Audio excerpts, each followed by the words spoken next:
Hello everyone.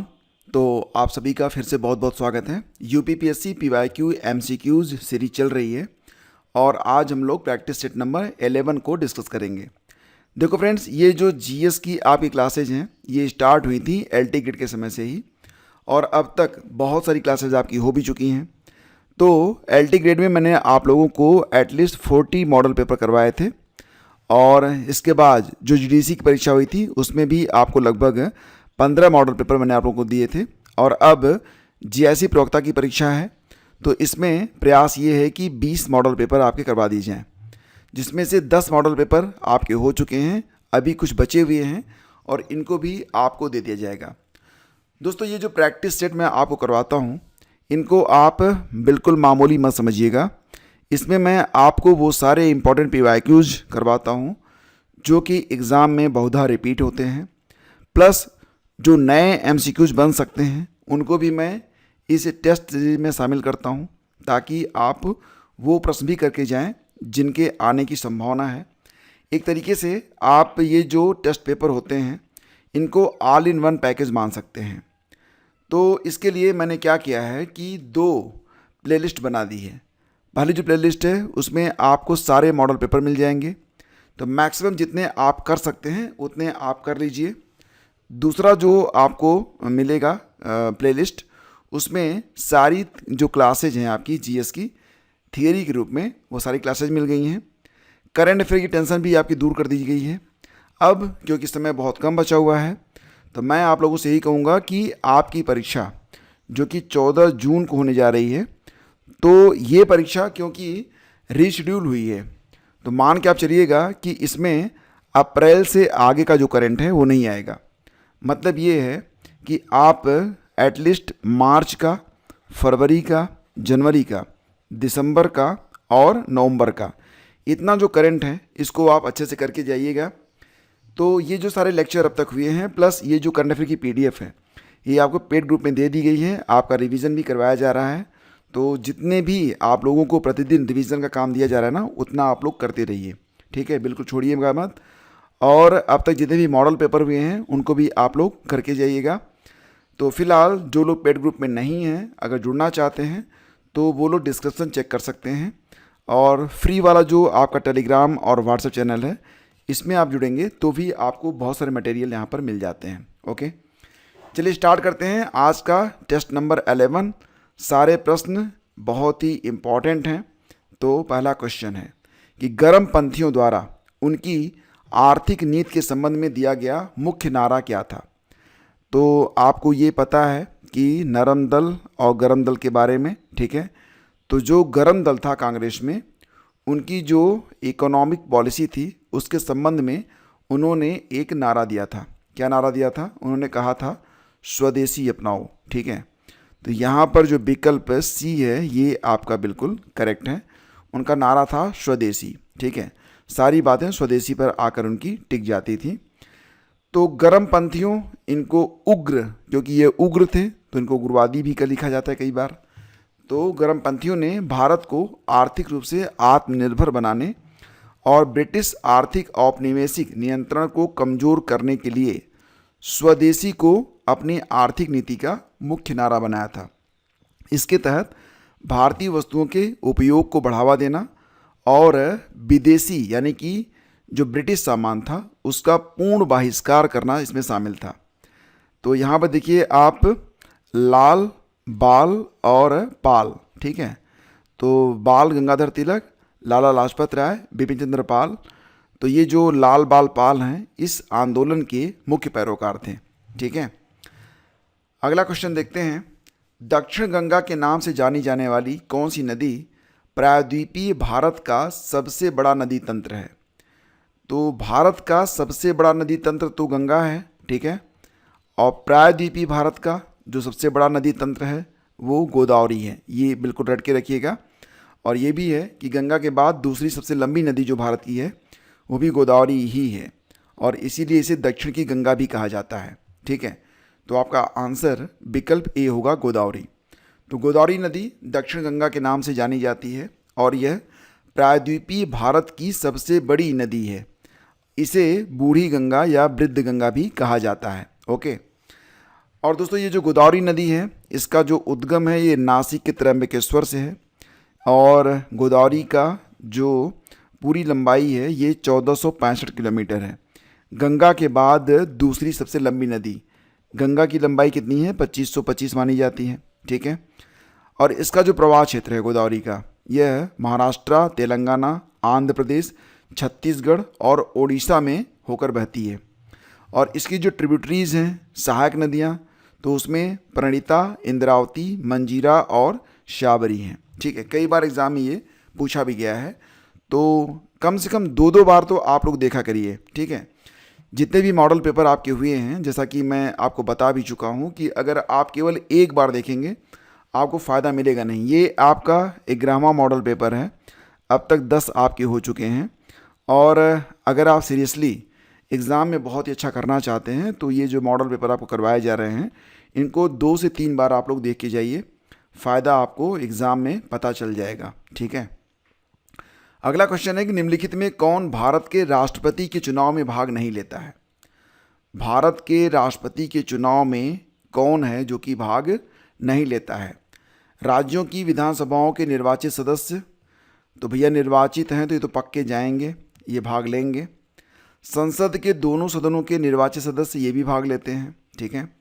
Delhi और पुडुचेरी की विधानसभाओं के निर्वाचित सदस्य भी भाग लेते हैं। तो मतलब ये कि सी वाला जो ऑप्शन है, संसद के दोनों सदनों के मनोनीत सदस्य, क्योंकि ये मनोनीत होते हैं तो इनको ये अधिकार नहीं मिलता है कि राष्ट्रपति के चुनाव में ये मतदान कर सकें। प्लस जम्मू कश्मीर विधानसभा के जो सदस्य हैं उनको भी इसमें अधिकार नहीं दिया गया है मतदान का। तो सी विकल्प आपका बिल्कुल करेक्ट है, ठीक है, याद रखिएगा।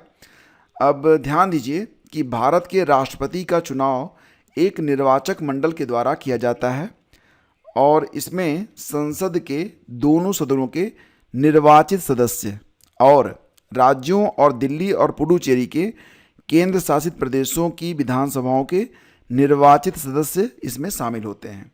कौन कौन शामिल होता है? संसद के दोनों सदनों के निर्वाचित सदस्य प्लस राज्यों के जो विधानसभाएं होती हैं उनके निर्वाचित सदस्य, दिल्ली और पुडुचेरी के केंद्र शासित जो प्रदेश हैं इनके विधानसभाओं के निर्वाचित सदस्य, इतने लोग इसमें शामिल होते हैं। ध्यान दीजिए, राज्यसभा और लोकसभा के मनोनीत सदस्य जो होते हैं, जो मनोनीत होते हैं, वो राष्ट्रपति के चुनाव में भाग नहीं लेते हैं, ठीक है। और 2019 में अनुच्छेद 370 के निरसन के बाद जम्मू और कश्मीर की विधानसभा के सदस्य भी राष्ट्रपति चुनाव में भाग नहीं लेते हैं। यह प्रणाली सुनिश्चित करती है कि केवल प्रत्यक्ष रूप से निर्वाचित प्रतिनिधि राष्ट्रपति के चुनाव को मतलब उसमें वो पार्टिसिपेट करेंगे, जो कि भारत की संघीय संरचना को दर्शाता है। चुनाव जो हैं वो एकल हस्तांतरणीय मत के माध्यम से आनुपातिक प्रतिनिधित्व के सिद्धांत का पालन करता है और मतदान गुप्त मतदान के द्वारा किया जाता है। इसमें ओपन नहीं होता है कि आप आके बिल्कुल हाथ उठा के बोलें कि हम किसको राष्ट्रपति चुनना चाहते हैं। ओके, फिर अगला क्वेश्चन है, उत्तर भारत की नागर शैली में संपूर्ण मंदिर का निर्माण मंच पर किया जाना सामान्य बात है, ठीक है। मंच मतलब एक वेदिका बनाई जाती है, ठीक है, और इसी वेदिका पर जो मंदिर है आपका ये बनाया जाता है। इस प्रकार से पहले एक वेदिका बनती है और तो यहाँ तक चढ़ने के लिए क्या क्या बनाते हैं, सीढ़ियाँ भी बनाई जाती हैं, ये सीढ़ी भी बनती है, ठीक है। तो ये जो सीढ़ियाँ होती हैं ये पाषाण की होती हैं, पत्थर की होती हैं। ऑप्शन बी आपका बिल्कुल करेक्ट है। तो दोस्तों, उत्तर भारत की नागर शैली में मंदिरों का निर्माण आमतौर पर ऊंचे पाषाण यानी कि पत्थर के चबूतरे या मंच पर किया जाता है। नागर शैली के मंदिरों की मुख्य विशेषता ऊंचे पाषाण मंच का निर्माण है, जो मंदिर को बाढ़ या अन्य मौसमी कारकों से सुरक्षित रखता है, ठीक है, याद रखिएगा इसको भी। अगला क्वेश्चन है, निम्नलिखित में किस संविधान संशोधन अधिनियम द्वारा भारतीय संविधान में 9वीं अनुसूची जोड़ी गई थी? दोस्तों आपको याद होगा और मैंने बहुत बार आपको पढ़ाया भी है, पॉलिटी का रिवीजन भी आपका कल मिल जाएगा आपको, उसको आप कर लीजिएगा। तो फिलहाल जो जैसा कि मैंने आपको बताया था कि जो मूल संविधान था उसमें अनुसूचियाँ जो थी वो कितनी थी, 8 थी, और अब बढ़ के कितनी हो गई हैं, 12 हो गई हैं, ठीक है। तो कितनी बढ़ी हैं, केवल 4 बढ़ी हैं। इसमें जो 9वीं अनुसूची थी, 8वीं के बाद 9वीं अनुसूची जो जोड़ी गई थी, वो पहला जो अधिनियम था संविधान संशोधन का, उसके अंतर्गत इसे जोड़ा गया था। या भूमि सुधार से संबंधित था। ठीक है, तो सी विकल्प आपका इसमें करेक्ट है। और आपको ये भी पता है कि जो पहला संविधान संशोधन हुआ था ये 1951 में ही हो गया था, और उस समय प्रधानमंत्री कौन थे? जवाहरलाल नेहरू थे। और इसके तहत संविधान में अनुच्छेद 31B शामिल किया गया था। सारे पॉइंट अगर आप याद रख सकें तो एग्ज़ाम में ना क्या होता है कि जब आपको मैक्सिमम चीज़ें याद रहती हैं तो कुछ चीज़ें आप एलिमिनेट भी कर सकते हैं कि ऐसा था तो ऐसा नहीं होगा, इस बेस पर। ओके, नेक्स्ट है कि 1991 से पहले भारत में द्वितीयक क्षेत्र में मंद वृद्धि का प्राथमिक कारण क्या था? अब देखो यहाँ पर जो प्राथमिक क्षेत्र होता है आपको पता ही है प्राथमिक क्षेत्र क्या होता है। तो ये कृषि हो गई, आपकी खेती बाड़ी, ये सब प्राथमिक में आते हैं। तो जो द्वितीयक क्षेत्र है उसमें जो वृद्धि थी वो बहुत ही मंद थी। इसका प्राथमिक कारण क्या था? लाइसेंसिंग नीतियाँ, कड़े सरकारी विनियमन और लाइसेंसिंग नीतियाँ। इसका विकल्प ऑप्शन बी होगा। तो दोस्तों जो विनिर्माण और उद्योग क्षेत्र होता है इसे ही कहते हैं द्वितीयक क्षेत्र। और सेवा क्षेत्र आपको पता ही है। तो 1991 से पहले भारत में द्वितीयक क्षेत्र जो कि विनिर्माण और उद्योग क्षेत्र है और सेवा क्षेत्र तृतीयक क्षेत्र में आता है। ठीक है, कि मंद वृद्धि का प्राथमिक कारण ये कड़े सरकारी नियम थे, लाइसेंसिंग नीतियाँ थीं और अत्यधिक राज्य नियंत्रण था। इसके कारण निजी क्षेत्र का विकास बाधित हुआ और प्रतिस्पर्धा की कमी के कारण भारतीय उद्योग अक्षम और तकनीकी रूप से पिछड़े रहे। अगला क्वेश्चन देखते हैं कि कलकत्ता उच्च न्यायालय क्षेत्राधिकार का विस्तार अधिनियम 1953 के अनुसार कलकत्ता उच्च न्यायालय का क्षेत्राधिकार निम्नलिखित में से किस क्षेत्र तक विस्तारित किया गया था? ठीक है, तो देखो ये जो बात हो रही है यहाँ पर कलकत्ता हाई कोर्ट के बारे में, तो 1953 में इसका जो क्षेत्र था इसे विस्तारित किया गया था चंदन नगर तथा अंडमान और निकोबार द्वीप समूह तक। विकल्प सी आपका इसमें बिल्कुल करेक्ट है। तो ध्यान दीजिएगा कि कलकत्ता उच्च न्यायालय अधिनियम 1953 के द्वारा कलकत्ता हाई कोर्ट का जो क्षेत्राविस्तार था चंदन नगर और अंडमान और निकोबार द्वीप समूह तक कर दिया गया था। तो ये याद रखना कि जो कलकत्ता हाई कोर्ट है इसका जो क्षेत्र विस्तार हुआ था अंडमान निकोबार द्वीप समूह तक, ये 1953 के अधिनियम के अनुसार किया गया था। और 1907 के सूरत विभाजन के पीछे कांग्रेस के नरम दल और गरम दल के बीच विवाद का तात्कालिक कारण क्या था? 1907 सूरत विभाजन, दोस्तों कांग्रेस विभाजन पर और कांग्रेस के अब तक जितने भी अधिवेशन हुए हैं, तो कांग्रेस की स्थापना से लेकर आज़ादी के पहले तक जितने भी अधिवेशन हुए थे उसमें जो मुख्य बातें थी, उत्तर प्रदेश के किस शहर में सबसे अधिक अधिवेशन हुए, और इस पर आधारित एक बहुत ही शानदार वीडियो मैंने अपलोड कर रखा है। लिंक मैं आपको पहले कमेंट में दे दूंगा। आपसे मैं रिक्वेस्ट करता हूं कि इस वीडियो को वॉच करने के बाद वो वीडियो आप जाके तुरंत देख लीजिएगा, आपको डेफिनेटली बहुत फ़ायदा मिलेगा। ओके, और फिर ना INC इंडियन नेशनल कांग्रेस से जब भी कोई प्रश्न आएगा वो गलत नहीं होगा आपका, ठीक है, और आपको सब कुछ पता भी चल जाएगा। तो देखो ये जो सूरत विभाजन के पीछे कांग्रेस के नरम दल और गरम दल के बीच विवाद था, उसका तात्कालिक कारण क्या था? स्वदेशी आंदोलन के प्रसार का दायरा और अध्यक्ष पद का चुनाव। तो ये विकल्प बी आपका बिल्कुल करेक्ट है। ठीक है, तो क्या हुआ था कि 1907 के सूरत विभाजन का तात्कालिक कारण अध्यक्ष पद का चुनाव और विचारधाराओं का टकराव था। विचारधाराएं यहाँ पर लड़ रही थीं। गरम दल वाले क्या कहते थे कि लाला लाजपत राय को अध्यक्ष बनाया जाए। नरम दल वाले कहते थे कि डॉक्टर रासबिहारी घोष को अध्यक्ष पद पर बैठाया जाए। साथ ही साथ गरम दल स्वदेशी और बहिष्कार प्रस्तावों के पूरे देश में लागू करने के पक्ष में था। तो यहीं पर गरम दल और नरम दल में कांग्रेस का विभाजन हो गया था। ठीक है, और 1916 में क्या हुआ था? गरम दल नरम दल फिर से एक हो गए थे। याद रखना 1916 लखनऊ अधिवेशन। भारतीय राष्ट्रीय आंदोलन के दौरान स्वराज पार्टी 1923 की स्थापना का मुख्य कारण क्या था? तो दोस्तों स्वराज पार्टी की जो स्थापना हुई थी तो इसका मुख्य कारण क्या था, ये यहाँ पर पूछा गया है। तो दोस्तों क्या हुआ था कि चौरी चौरा कांड हुआ, उसके बाद महात्मा गांधी ने असहयोग आंदोलन को वापस लेने की बात कही, और असहयोग आंदोलन के वापस लेने की जो घोषणा की गई, तो जो उसमें बहुत सारे राष्ट्रवादी नेता थे उनका ये कहना था कि आंदोलन से हमें वो रिजल्ट मिल सकता है जो कि हम चाहते हैं। तो आंदोलन को फिलहाल तो स्थगित न किया जाए। लेकिन गांधी जी आहत थे और वो जानते थे कि अगर सीधा टकराव हुआ तो इसमें भारतीय कमज़ोर पड़ेंगे और बहुत ही नुकसान हो जाएगा।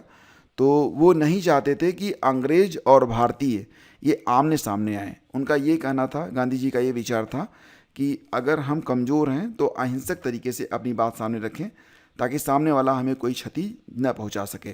ठीक है, तो यही वजह थी कि इन्होंने चौरी चौरा कांड के बाद असहयोग आंदोलन वापस लिया और फिर इसी वजह से स्वराज पार्टी जो थी वो अस्तित्व में आई थी। ऑप्शन बी आपका बिल्कुल करेक्ट है। ठीक है, अगला क्वेश्चन है, प्रसिद्ध हड़प्पा सभ्यता के संदर्भ में लोथल क्यों महत्वपूर्ण है?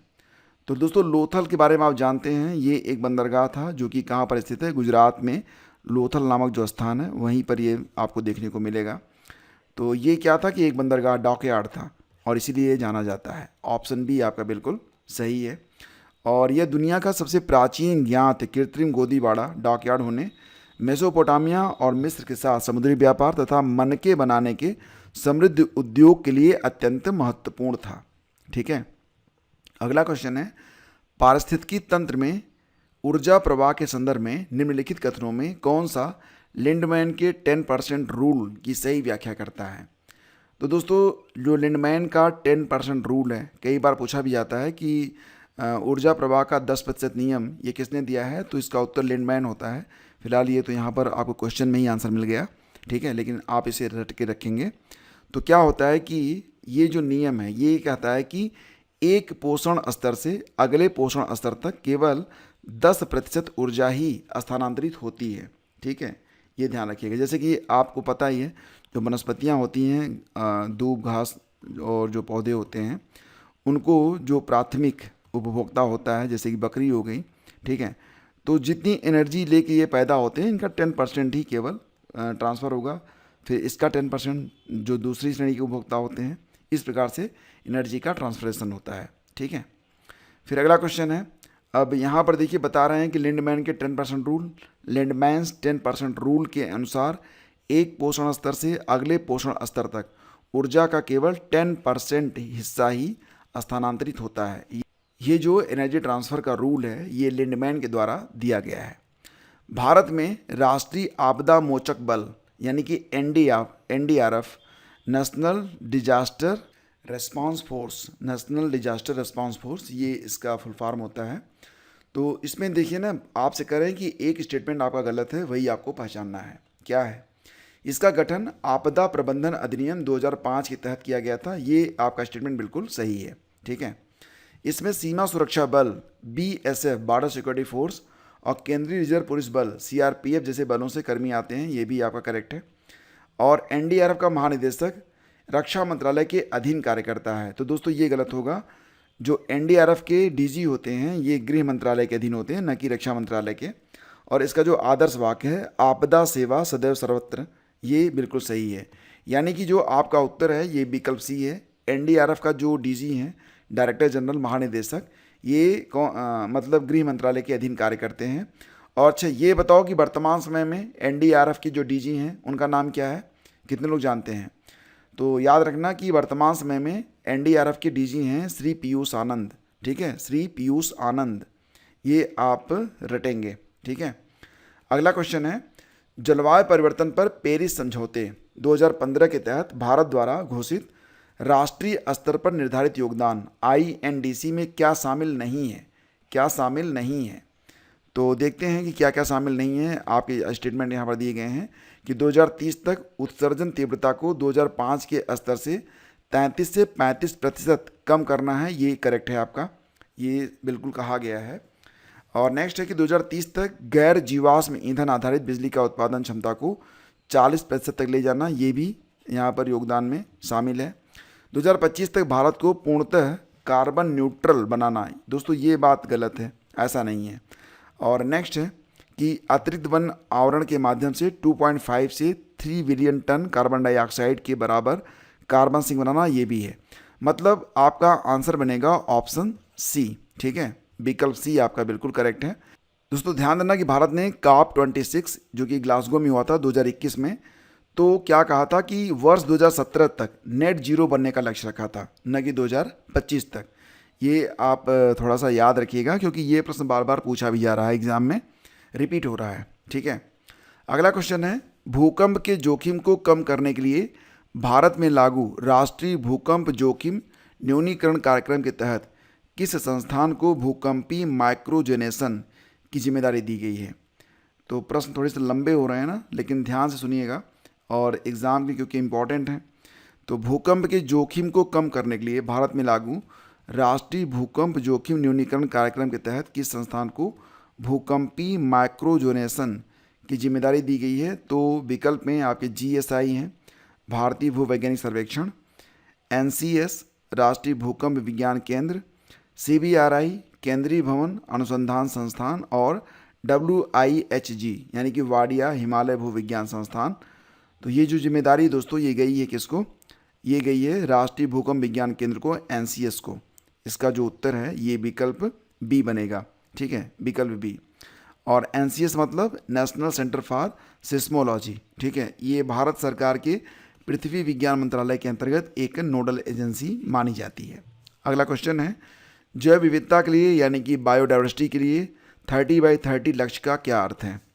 तो दोस्तों जैव विविधता के लिए जो 30/30 टारगेट है, इसका अर्थ यहाँ पर पूछा गया है 30 देशों को कार्बन फ्री बनाना, 30 नए राष्ट्रीय पार्क बनाना, कोयले का उपयोग 30% से कम करना, 2030 तक पृथ्वी की 30% भूमि और समुद्र का संरक्षण। ये विकल्प D आपका आंसर है। ठीक है, और ये जो 30/30 है ये एक वैश्विक लक्ष्य है जैव विविधता के बारे में। इसके तहत वर्ष 2030 तक पृथ्वी की कुल भूमि और महासागरों के कम से कम 30% हिस्से को संरक्षित और प्रबंधित करने का संकल्प लिया गया है। ओके, और अभी तक अगर आपने लाइक नहीं किया दोस्तों तो प्लीज़ लाइक कर दीजिए, और डिस्क्रिप्शन में आपको कुछ इम्पॉर्टेंट चीज़ें बताई गई हैं, चेक कर लीजिएगा वीडियो देखने के बाद। तो फिलहाल अगला क्वेश्चन है कि हाईओगो फ्रेमवर्क, हाईओगो फ्रेमवर्क मतलब यहाँ पर देखेंगे पूरा नाम इसका होगा हाईओगो फ्रेमवर्क फॉर एक्शन 2005 से 2015 का मुख्य उद्देश्य क्या था, जिसे सेंडाई फ्रेमवर्क में प्रतिस्थापित भी किया गया था। तो हाईगो फ्रेमवर्क को सेंडाई फ्रेमवर्क में प्रतिस्थापित किया गया था।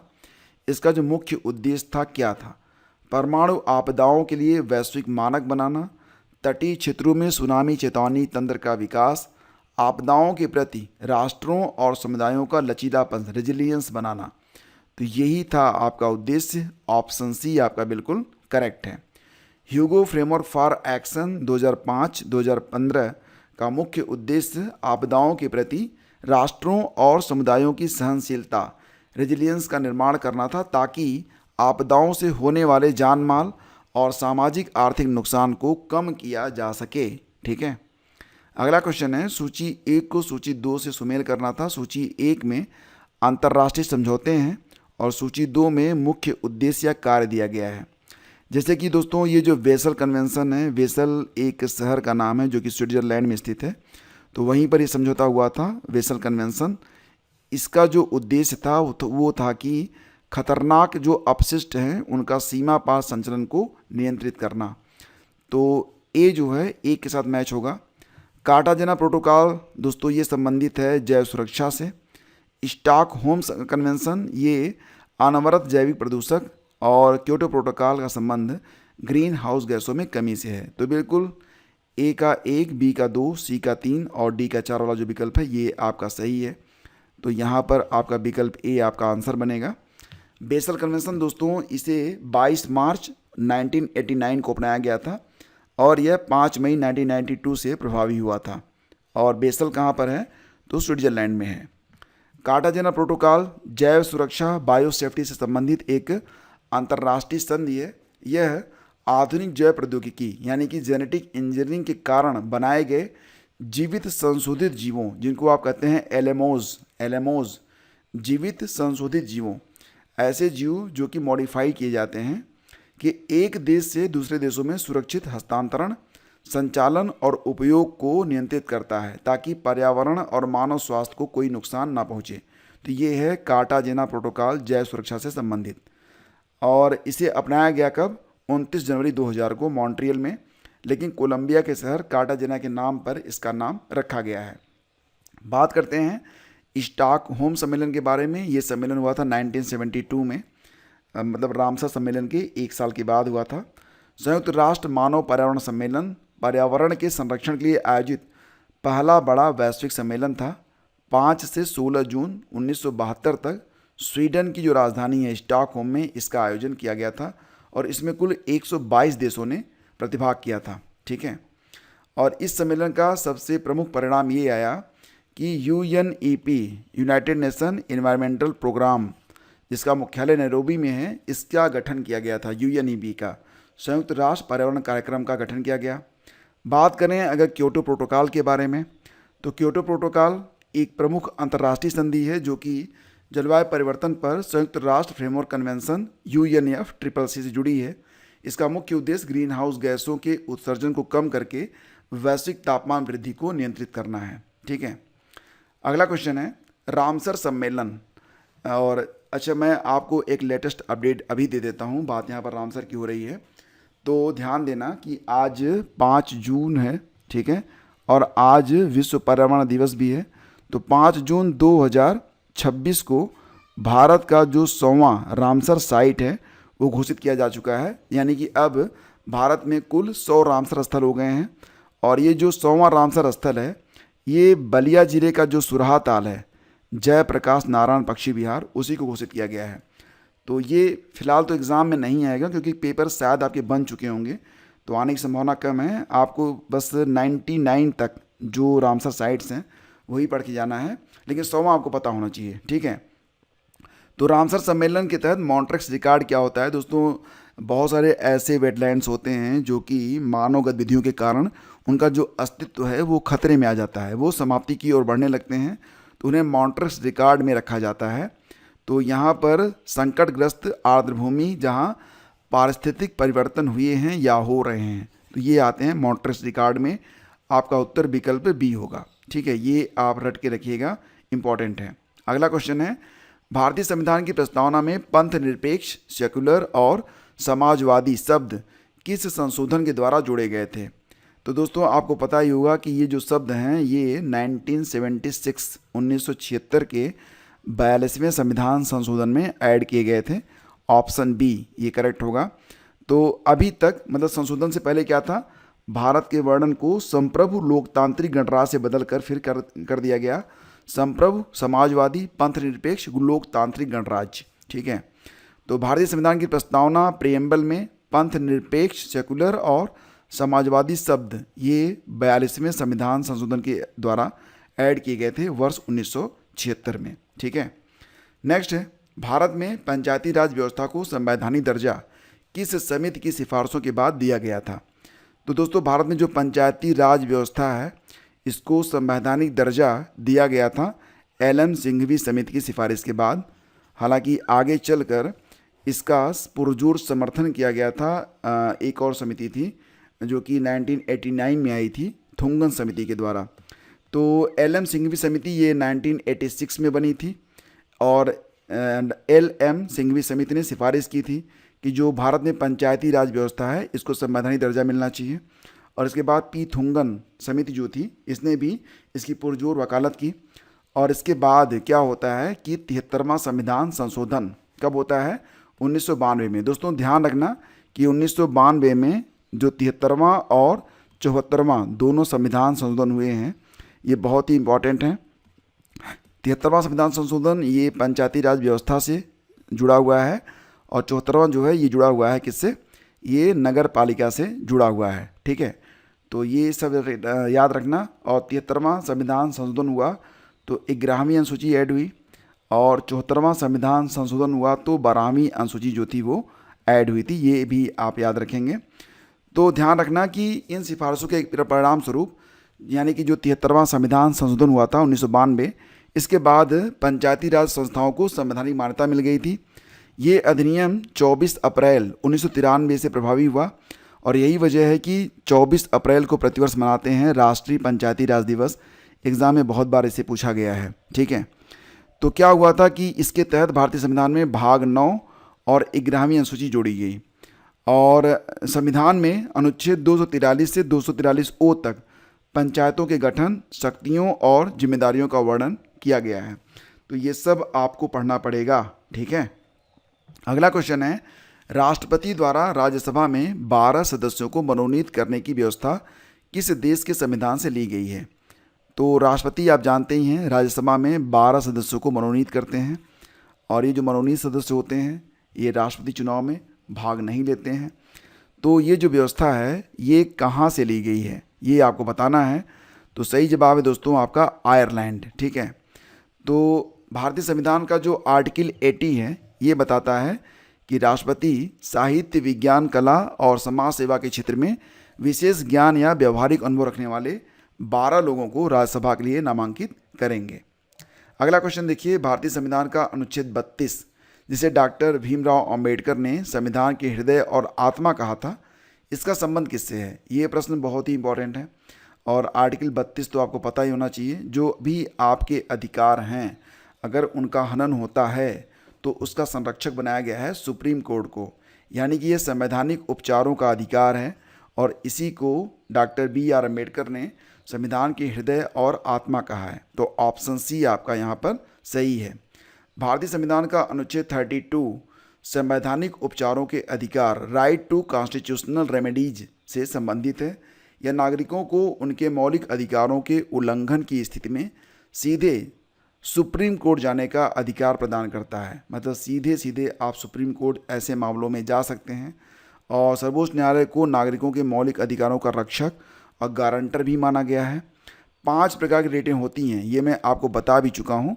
और पुनः आपको बता दूं कि संविधान के अनुच्छेद 226 के तहत हाई कोर्ट, और जो ये 32 है अनुच्छेद 32 इसके तहत सुप्रीम कोर्ट, इनको जो है संविधान के अनुच्छेद के अंतर्गत जो 5 प्रकार की रेटिंग होती हैं वो दाखिल की जा सकती हैं। यदि किसी नागरिक के मौलिक अधिकारों का हनन होता है तो न्यायालय उन्हें लागू करने के लिए 5 प्रकार के आदेश या रिट जारी करता है। जैसे कि एक है आपका हैबियस कॉर्पस, बंदी प्रत्यक्षीकरण, दूसरा है परमादेश मैंडमस, तीसरा है आपका प्रतिषेध यानी कि प्रोहिबिशन, चौथा है उत्प्रेषण यानी कि certiorari, and last is quo warranto अधिकार परीक्षा कि कैसे आपने किया, आपकी मतलब क्या ये आपका अधिकार है कि अनधिकारिक रूप से आपने ऐसा काम किया है। नेक्स्ट है, भारतीय संविधान की किस अनुसूची में नगरपालिकाओं की शक्तियों और उत्तरदायित्वों का वर्णन है? तो दोस्तों मैंने आपको बताया था कि जो शेड्यूल 12 ऐड किया गया था ये नगरपालिकाओं से संबंधित है। तो यहाँ पर 12 ये विकल्प सी आपका करेक्ट होगा। और ये जो 12वीं अनुसूची थी ये 1992 में ऐड हुई थी, 74वां संविधान संशोधन, ठीक है। कोई कन्फ्यूज़न आपको नहीं होगा और मुझे लगता है कि आपको मज़ा भी आ रहा होगा। अब एक बात और ध्यान रखना कि नगर पालिकाओं के अधिकार क्षेत्र में कुल 18 विषय इसके अंतर्गत शामिल किए गए हैं, जैसे कि शहरी नियोजन, सड़कें, जलापूर्ति और अग्निशमन सेवाएं। ओके, अगला क्वेश्चन है, भारत के भौतिक भूगोल के संदर्भ में करेवा संरचनाएं मुख्य रूप से कहाँ पाई जाती हैं और ये किस फसल के लिए प्रसिद्ध हैं? तो दोस्तों करेवा की बात हो रही है यहाँ पर। करेवा जो संरचनाएं हैं ये मुख्य रूप से कहाँ पर पाई जाती हैं? तो दोस्तों ये जो करेवा होता है ना ये मिलता है कश्मीर में, और ये जो केसर यानी कि जाफरान होता है उसके उत्पादन के लिए जाना जाता है। तो ऑप्शन बी इसका बिल्कुल करेक्ट है, ऑप्शन बी, ठीक है। नेक्स्ट है, भारत में पहली जो पंचवर्षीय योजना थी, पंचवर्षीय योजना पर एक बहुत ही शानदार वीडियो चैनल पर उपलब्ध है, आप सर्च करिएगा पंचवर्षीय योजनाएं बाई स्टडी विद ज्ञान प्रकाश, आपको वीडियो मिल जाएगा, जरूर वॉच कर लीजिएगा। सभी पंचवर्षीय योजनाएं आपकी बिल्कुल क्लियर हो जाएंगी, एक भी प्रश्न आपका एग्जाम में गलत नहीं होगा। पंचवर्षीय योजनाओं पर बहुत सारे जो है प्रश्न एग्जाम में बनते हैं, ठीक है। जैसे कि बात करें यहाँ पर पहली पंचवर्षीय योजना ये 1951 से 56 तक थी। तो इसमें क्या है, ये किस मॉडल पर आधारित थी? तो दोस्तों याद रखना कि ये हैरोल्ड डोमर मॉडल पर आधारित थी और इसका उद्देश्य था कृषि का विकास, यानी कि विकल्प बी आपका इसमें करेक्ट है, ठीक है। तो ध्यान देना कि जो पहली पंचवर्षीय योजना है इसकी टाइमिंग 1951 से 56 तक हैरोल्ड डोमर मॉडल पर आधारित है, हैरोल्ड डोमर मॉडल। उद्देश्य था कृषि, सिंचाई और बुनियादी ढांचे का विकास, ठीक है, क्योंकि भारत जो है ताज़ा फिलहाल स्वतंत्र हुआ था, तो सबसे पहले हमारा जो फोकस था वो कृषि व्यवस्था को सुधारने पर ही था। फिर जो अगली पंचवर्षीय योजना बनी 1956 से लेकर 61 तक, तो ये महालनोबिस मॉडल पर आधारित थी, बहुत बार एग्जाम में ये भी पूछा गया है। इसका उद्देश्य था औद्योगिकरण और भारी उद्योगों पर जोर दिया गया इसमें। जो फिर तीसरी योजना बनी 61 से 66 तक, इसमें इसे जो है चक्रवर्ती मॉडल पर आधारित माना जाता है, ठीक है, चक्रवर्ती और जे सैंडी मॉडल। तो इसमें क्या था कि अर्थव्यवस्था को आत्मनिर्भर और स्व उत्पादक बनाना, ये टारगेट सेट किया गया। चौथी पंचवर्षीय योजना 1969 से 1974 तक रही। तो ये अशोक रुद्र मॉडल पर आधारित थी, स्थिरता के साथ विकास और आत्मनिर्भरता। और पांचवी पंचवर्षीय योजना ये थी डीपी धर मॉडल पर आधारित, 1974 से लेकर 1979 तक। उद्देश्य था गरीबी का उन्मूलन, गरीबी हटाओ और आत्मनिर्भरता की प्राप्ति। तो ये जो पहली 5 पंचवर्षीय योजनाएं हैं ये बार बार रिपीट होती हैं और जो प्रश्न बनते हैं इसी पर बेस्ड होते हैं, तो देन आपको इसे याद रखना चाहिए। ओके, नेक्स्ट है नीति आयोग के सहकारी संघवाद कोऑपरेटिव फेडरलिज्म को बढ़ावा देने वाले किस सूचकांक का उद्देश्य राज्यों के बीच सतत विकास को मापना है। तो दोस्तों इसमें आप देखेंगे तो एसडीजी इंडिया इंडेक्स, ये आपको तुरंत ही समझ में आ जाएगा। एसडीजी इंडिया इंडेक्स ये जारी करता है नीति आयोग, ठीक है। अगला क्वेश्चन है कि स्वतंत्रता के पश्चात भारत में भूमि सुधार लैंड रिफॉर्म्स के अंतर्गत मध्यवर्ती संस्थाओं के उन्मूलन का प्राथमिक लक्ष्य क्या था। जो मध्यवर्ती संस्थाएं थीं, जैसे कि एक किसान हो गया और यहाँ पर एक हो गया मतलब जो खरीदने वाला है, बीच में जो मीडिएटर होता था, उसको हटाने का प्राथमिक उद्देश्य क्या था कि जमींदारी प्रथा को समाप्त कर वास्तविक जोतहर को अधिकार देना, ये था। ऑप्शन बी आपका बिल्कुल करेक्ट है, ठीक है। फिर अगला क्वेश्चन है कि 1991 के नई आर्थिक नीति यानी कि एलपीजी रिफॉर्म्स के तहत उदारीकरण लिबरलाइजेशन का मुख्य प्रभाव औद्योगिक क्षेत्र पर क्या पड़ा था। तो दोस्तों यहाँ पर क्या हुआ कि जो प्रभाव पड़ा था, तो बात करेंगे अधिकांश उद्योगों के लिए औद्योगिक लाइसेंसिंग की आवश्यकता को समाप्त कर दिया गया था। इसके बाद क्या थी कि चीज़ें बहुत तेज़ी से आगे बढ़ने लगी थी, क्योंकि लाइसेंसिंग की जो व्यवस्था थी ये काफ़ी जो है बाधक के रूप में सामने आ रही थी। भारत सरकार के बजट के पूंजीगत व्यय कैपिटल एक्सपेंडिचर के अंतर्गत कौन सी मद शामिल की जाती है। तो दोस्तों यहाँ पर जो आंसर बनेगा क्या बनेगा, भारत सरकार के बजट के पूंजीगत व्यय के अंतर्गत कौन सी मद शामिल की जाती है। पूंजीगत व्यय के बारे में बात हो रही है, कैपिटल एक्सपेंडिचर के बारे में। तो सही जवाब होगा सड़क, रेलवे और फलों जैसी संपत्तियों का निर्माण, ठीक है। तो ये विकल्प सी आपका करेक्ट होगा इसमें, सड़क, रेलवे और पुलों जैसी संपत्तियों का निर्माण, ठीक है। तो ये आपका विकल्प सी बिल्कुल करेक्ट होगा। देखो दोस्तों मैं आपको बता दूं कि जो पूंजीगत व्यय होते हैं और राजस्व व्यय होते हैं इनमें क्या अंतर होता है। पूंजीगत व्यय जैसे कि भौतिक या वित्तीय परिसंपत्तियों का इसमें निर्माण होता है। जो भौतिक संपत्तियां होती हैं या वित्तीय संपत्तियां होती हैं जिससे सरकार की देनदारियां कम होती हैं, जिसमें सड़क है, रेलवे है, पुल है और बुनियादी ढांचे के निर्माण है। राजस्व व्यय में क्या होता है, जैसे कि सरकारी कर्मचारियों का जो वेतन होता है ये राजस्व व्यय में आता है। ऋण पर ब्याज का भुगतान, पेंशन सब्सिडी जिससे नई संपत्तियों का निर्माण नहीं होता है, ये होता है राजस्व व्यय। तो ये पूंजीगत व्यय और राजस्व व्यय में जो अंतर है मूलभूत, ये समझ लीजिएगा क्योंकि ये समझना आपके लिए बहुत ही ज़रूरी है। अगला क्वेश्चन है कि उत्तर प्रदेश का कौन सा जिला उत्तर, दक्षिण, पूर्व और पश्चिम चारों दिशाओं में अन्य राज्यों के साथ सीमा साझा करने के कारण विशिष्ट है। तो दोस्तों ये है आपका सोनभद्र, ऑप्शन डी आपका बिल्कुल करेक्ट है। तो सोनभद्र का जो पश्चिम है वहाँ पर मध्य प्रदेश, दक्षिण में छत्तीसगढ़, पूर्व या दक्षिण पूर्व में झारखंड मिलेगा, उत्तर पूर्व में बिहार है, ठीक है। तो सोनभद्र इस मामले में काफ़ी विशिष्ट स्थान रखता है मैप में। गंगा के मैदानी भाग में मिलने वाली पुरानी जलोढ़ मिट्टी, ओल्ड एलुवियम को उत्तर प्रदेश में क्या कहा जाता है। तो दोस्तों भारत में जो गंगा के मैदानी भाग हैं तो जो पुरानी जलोढ़ मिट्टी होती है उन्हें कहते हैं बांगर, ठीक है। ऑप्शन बी आपका करेक्ट होगा, बांगर कहते हैं उसे।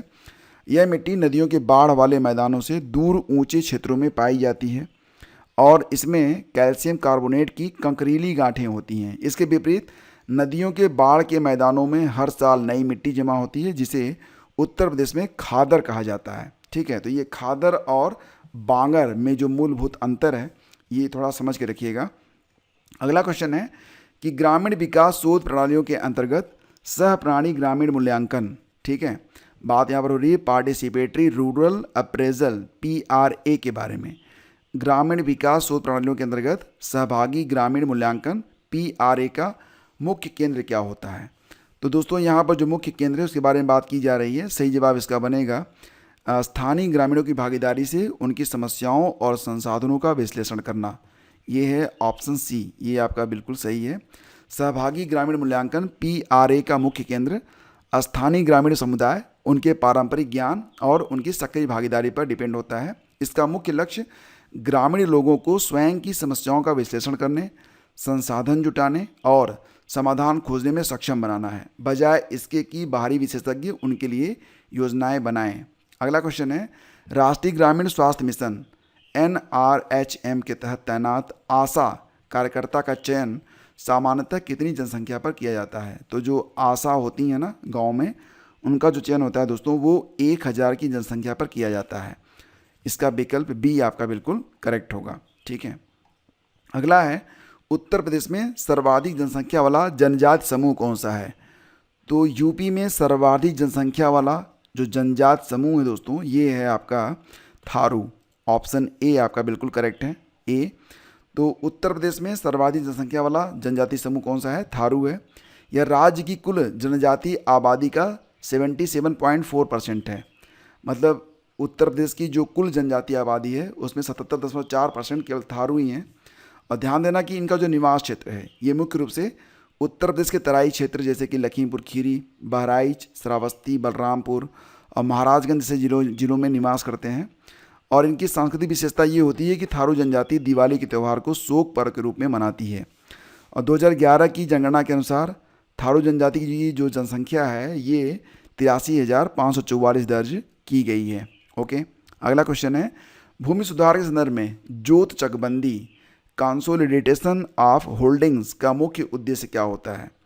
तो दोस्तों इसका उद्देश्य होता है कि किसानों के जो बिखरे हुए छोटे छोटे चक हैं, जो खेत हैं, उनको एक स्थान पर कर दिया जाए। तो ये विकल्प बी आपका इसमें सही आंसर होगा। ठीक है, भूमि सुधार के तहत जोत चकबंदी का मुख्य उद्देश्य किसानों के बिखरे हुए खेतों को एक साथ मिलाकर एक बड़ा और सुव्यवस्थित भूखंड है वो प्रदान करना होता है। इससे कृषि कार्य आसान, कम खर्चीला और अधिक लाभदायक हो जाती है। ठीक, अगला क्वेश्चन है, उत्तर प्रदेश के किस स्थल पर कुषाण काल के सबसे अधिक सिक्के और मूर्तियां प्राप्त हुई हैं? तो कुषाण काल के सबसे अधिक सिक्के और मूर्तियां दोस्तों ये मिले हैं मथुरा में। ऑप्शन सी आपका करेक्ट होगा। तो उत्तर प्रदेश में मथुरा वह प्रमुख स्थल है जहां से कुषाण काल के सबसे अधिक सिक्के, मूर्तियां और अन्य पुरावशेष प्राप्त हुए हैं। कुषाण साम्राज्य विशेषकर कनिष्क शासनकाल के दौरान मथुरा कला और व्यापार का एक प्रमुख केंद्र भी था। तो दोस्तों ये आपके कुल 33 प्रश्न आज के इस लेक्चर में थे। और लेक्चर के बारे में आपके जो भी अनुभव हैं, जो भी आपकी राय है, वो सादर आमंत्रित है। और अगर आप पेड ग्रुप में नहीं हैं तो आप आ सकते हैं। प्लस अभी तक जितने भी आपके मॉडल पेपर हुए हैं आप उसे ज़रूर एक बार रिवाइज कर लीजिएगा, क्योंकि एग्ज़ाम के लिहाज से ये सारे प्रश्न अत्यंत ही महत्वपूर्ण और ज़रूरी हैं। और अगर आपने अभी तक बिल्कुल भी नहीं पढ़ा है जीएस, तो मैं आपसे कहूँगा कि आप प्लेलिस्ट ओपन करिए, जो कि लिंक आपको डिस्क्रिप्शन में मिल जाएगा। और जितने भी मॉडल पेपर मैंने करवाए ना, सिर्फ उतना ही आप कर डालिए, आपको फ़ायदा मिलेगा, guaranteed. Thank you, have a great day, जय हिंद।